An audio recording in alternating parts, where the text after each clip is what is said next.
right. More of the life coaching. We talked about housekeeping. Life coaching covers a lot of things with me. So we talked about blessing each item when they come in your house versus keeping your cabinet clean versus keeping your entire house clean. What do you do? How do you prioritize? How do you not get overwhelmed? Well, if your stuff is all over the place, still in packages, not being loved on, you're not respecting your stuff. If your house is messy and stuff isn't put away in cabinets, then you're not respecting you and you're not respecting your house. And if you're not respecting your space, you're not giving yourself a place of rest, a place to restore, and then you get overwhelmed.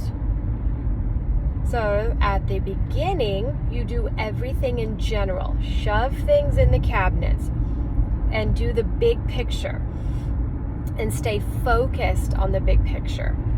And then go back and do the details. And this goes for life too. Some people do the details first and then they get overwhelmed because the big picture is not done. And some people do the big picture and never do the details. So they might be the personality that looks great on paper, great on the outside, but their life is a mess because they never went through and worked on their shadow self, worked on their details of their life and cleaned things up. So they're both important. But to not get overwhelmed, you keep everything in your environment looking clean, and then later go through and perfect things. And in the meantime, you get to tell those things, I'll get to you, I love you, but I'll get to you. In my wellness room, I had stuff all over the place, and it was really sad when I would go in there. And I'm talking my crystals, spiritual books, and little tokens and things that mean a lot, sentimental things, wellness stuff. I have all of that in one room. Oh, it's a dream room. Well, I had it all over the place because I was doing big picture in the house. I needed the kitchen, the living room. I needed those things done first because that's the area I was spending the most time. And those are the basics for the everyday living. And I couldn't get to the wellness room yet. So what I did is I shoved stuff in the closet. I shoved stuff behind the shower curtain. And I would just say, I'll get to you. I love you. I'll get to you. And now the project's here. But while it was behind the curtains, I got to feel my space. I got to start daydreaming about what it's going to be like. I didn't walk in there and just feel overwhelmed. So it's fine. Shove your stuff behind doors. Don't worry about it. You will get to it. Some of my life coaching today. We talked about building credit with yourself, and you do that by following through on things. Even if you give yourself a small goal and you do it. And sometimes you do your goals and you don't even realize it or celebrate, because we're just always trying to stay at our default setting. So we'll do whatever it takes to stay there. Well, when you start celebrating yourself, it takes you out of your default setting, whatever that is. So for people that have had a lot of misery in their life, they're used to complaining. This is an example. A lot of complaining, and they'll do whatever it takes to create complaining. If it's not happening in their life, any drama, any misery, they get it from the news, or they get it from whatever information they're learning to make them feel miserable. Because we like to stay at whatever we know. But when you start celebrating yourself, you start feeling good about yourself, and you start breaking those habits, and you start gaining credibility with yourself. So when I tell people do affirmations, everyone, including me, on certain affirmations, will argue. We're like, well, but that's not true. That's because you don't trust yourself in that area, because you don't have a lot of credibility.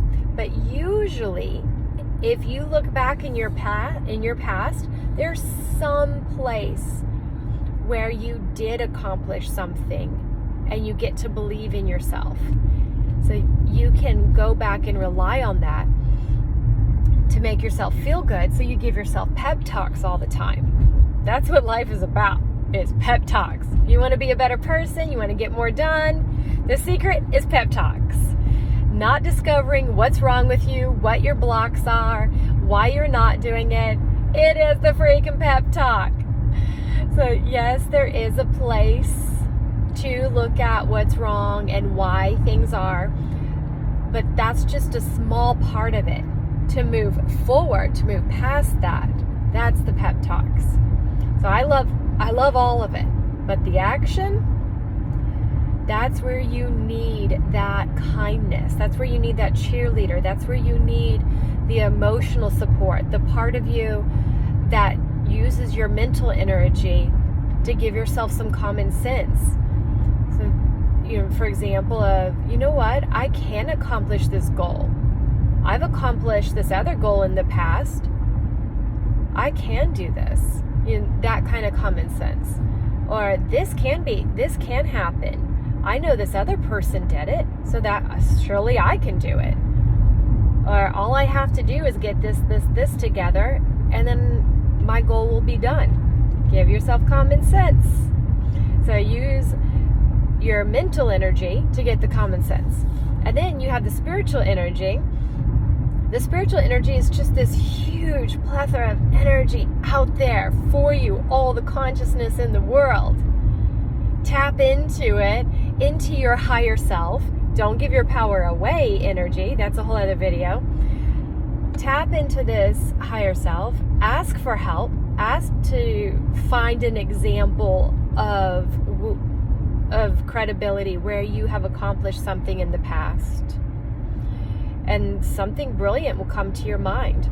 If it's smart and loving, it's the holy love energy. If it's creepy and weird and freaks you out, skip it. And then another day when you have more time, go look at your shadow side and clean that up. But for just the quick on the go, you listen to smart and loving.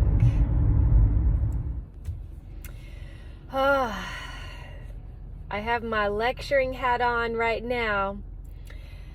So I'm at a stoplight going to Sacred Mother Healing Center at the moment. I'm trying to turn left out of my complex. I call my neighborhood a complex because I'm still used to saying that from apartment living. And it's taking me forever to be able to turn left. There's so many cars, it's 5:30 p.m. Everybody's getting off of work. And then this lady sees that there's an opening for me to turn, and she's going to turn into my neighborhood. So she flashes her lights to let me know that I can turn. So my response is, oh, Jesus, bless her tenfold. She could have opened it up for me to get somewhere exactly to see the right person, the right time to serve them. She made that happen. And those little acts of kindness happen because we are aware of our surroundings. Usually when we're driving, we are only thinking about ourselves, and the world revolves around us and our big giant tank, and move out of our way, me, me, me, me, me. But we are putting that energy into the world of me, me, me. When we take care of each other, we actually have a society. And then other people send us gratitude when we take care of each other. Some people don't, but some people do. So you're getting little blessings. That lady got a huge blessing from me, right? So how many blessings did you get, or how many fingers did you get today?